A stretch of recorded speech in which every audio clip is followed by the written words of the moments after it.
Hey fam, what's up? It's gonna be a chicken tender dinner. Got some chicken tenderloins right here. They wanted some hot garlic, well, hot honey chicken wings. Not chicken wings, but hot honey, the tenders, because they love chicken tenders. So we're gonna go ahead and whip them up.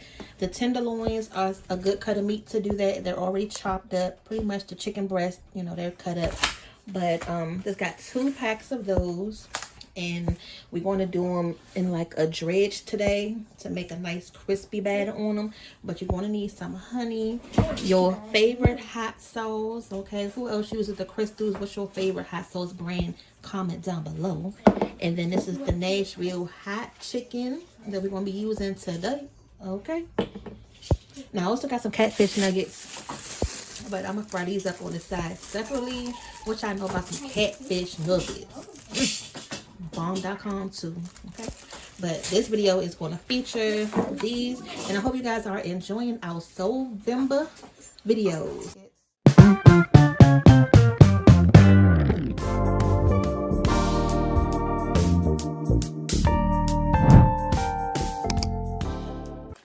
So the first thing we're going to do, and we're going to treat this like some good old fried chicken, you guys. So take your favorite fried chicken recipe and apply it to this, but you don't have to season it heavily though. That's the only thing, because we want to put that honey glaze on at the end, so it doesn't have to be like overly seasoned.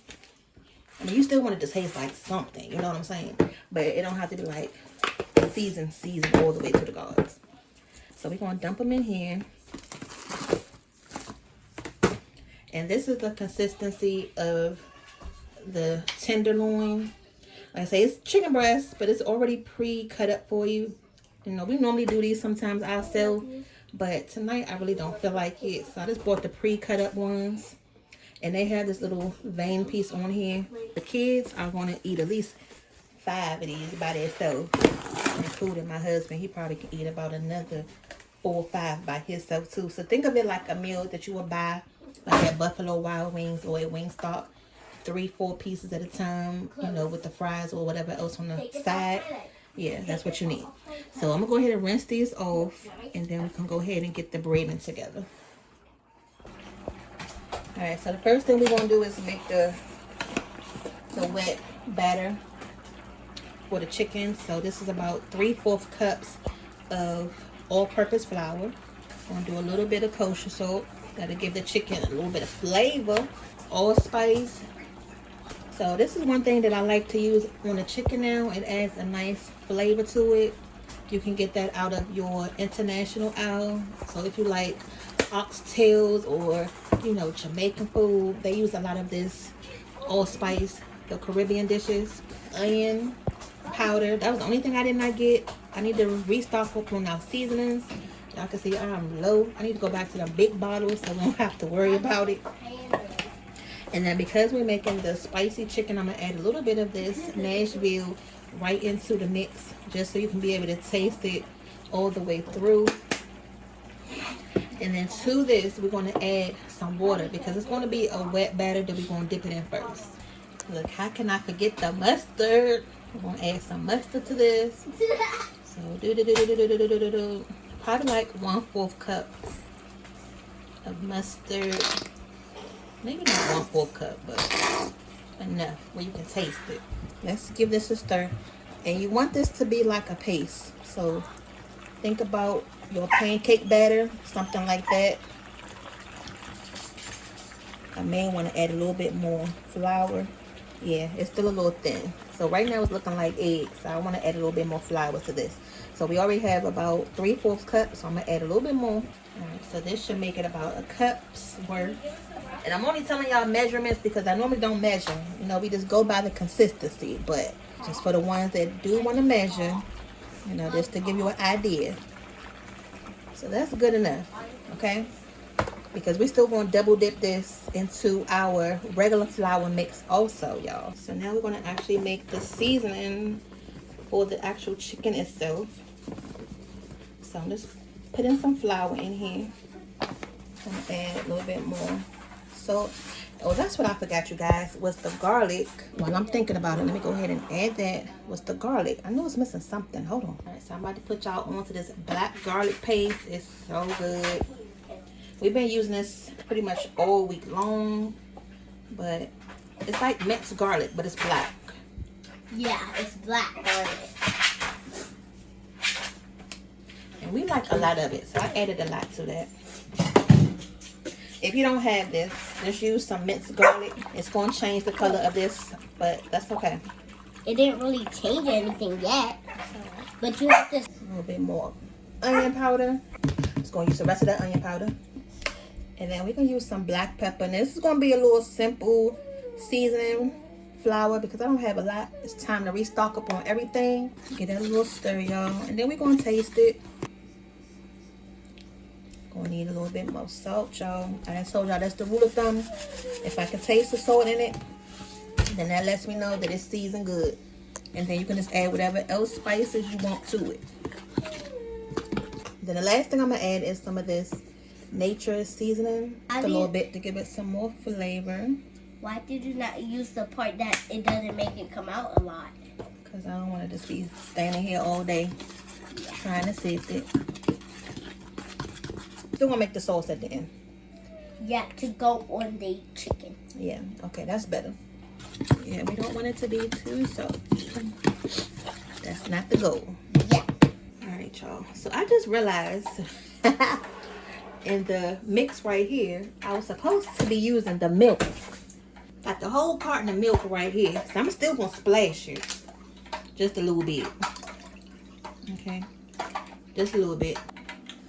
The oil is over here popping up. So one thing that you guys can get us, if you ever want to send or donate us something on the channel, a deep fryer.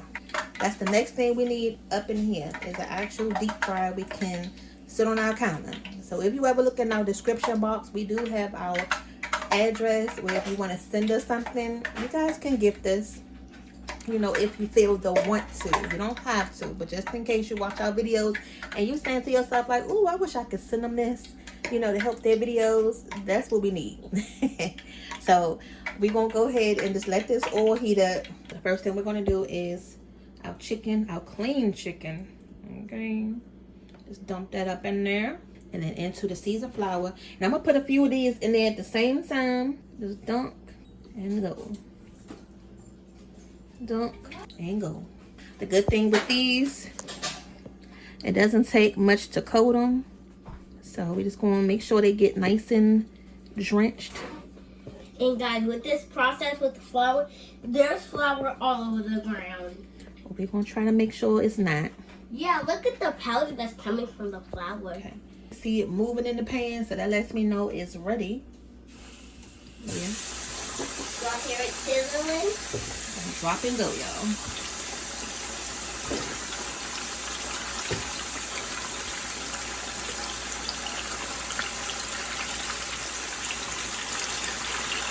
I can put about 5 in there at a time. We're going to let these cook until they get nice and crispy, and then take them out.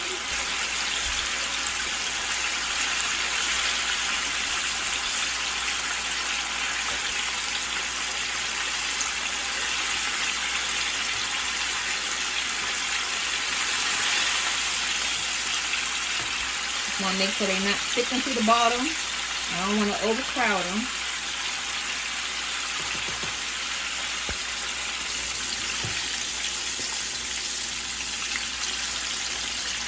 So we're going to go ahead and take them out. They don't need to fry too hard. Just enough until they nice and golden brown. Make sure you drain them off. Because once we put the sauce on it, I think I'm going to put them back in the oven for just a quick second, just to make them a little sticky. I'm going to drop them in the bowl. And I'm going to keep repeating these steps until we get them all fried up. So don't go nowhere, y'all. So we're going to go ahead and let the oil get back up to temperature while we get the next batch ready. So about 5 of these at a time can fit in that pan comfortably. Alright, so we have some chicken right here, and we have the last batch that is cooking. right on the stove. Okay, so while that's doing its thing, we can go ahead and prep the sauce. I have some unsalted butter, so I'm gonna take about, I think I'm gonna do 2 just to be on the safe side. Okay, and then your honey, sweet just like your honey. And then of course you gotta lick the honey off the wrapper. Who's not the person that licks the honey off of this when they pick it off? Go ahead and comment down below. If you don't, look, you have to, okay? That's a part of the opening of the seal. You gotta lick that honey off. Don't throw that away now. See? Just like that. It's gone. I'm not even gonna put the top back on it. This is going to be a hot honey chicken. So we're going to use about half the bottle. And then I'm going to do half of this Nashville hot chicken. Okay. Probably do about 2 tablespoons of that. And then I'm going to add some of the hot sauce. Alright, so we're going to do a few shakes. Now this will depend on how spicy I like it. This is going to be the hot version. But if you want it like the hot one show, with extremely hot, then you know you can do that upon yourself. Some parsley flakes. This is what's going to make it look cute, y'all. I'm going to go ahead and take that off. Add a little bit. And then we're going to melt it on down. I'm gonna go ahead and take this last batch of chicken out so that way y'all can see how crispy it is. Now, the chicken has been sitting in a bowl, but normally I would put it on a rack so that way it can continue to crisp up. The only reason why I'm putting it in this bowl is because I'm gonna put the sauce on it and then put it back in the air fryer for a quick second.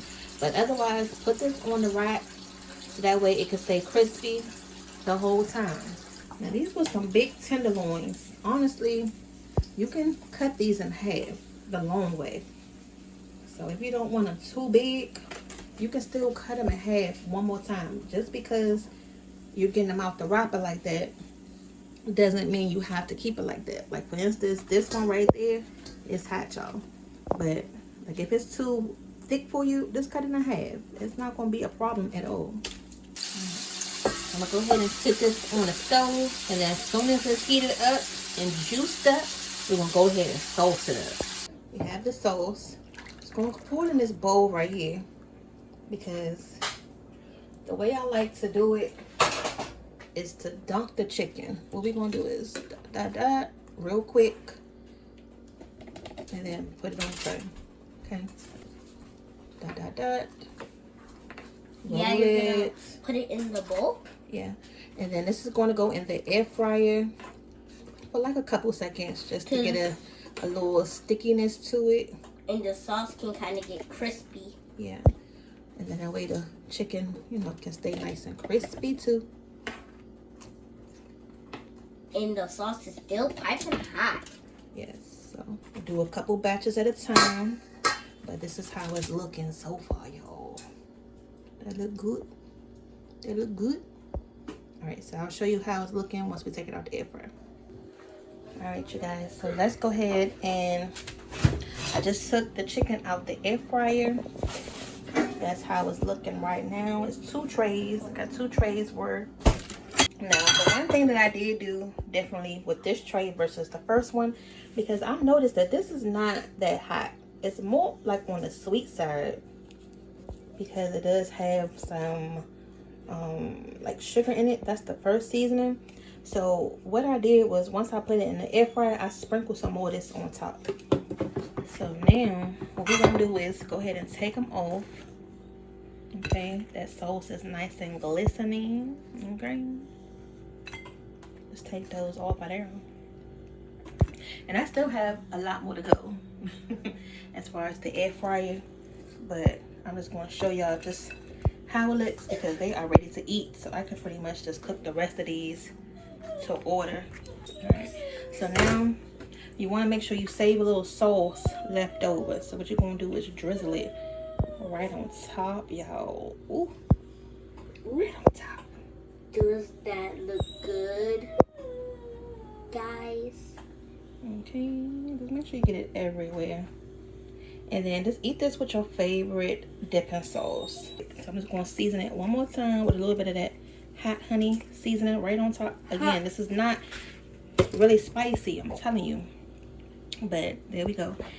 Well, I have some blue cheese here. It's not really much in there, but you can eat this with some ranch. So make sure you guys go ahead and like, share, and comment on our videos, because you never know what's coming up next. Okay?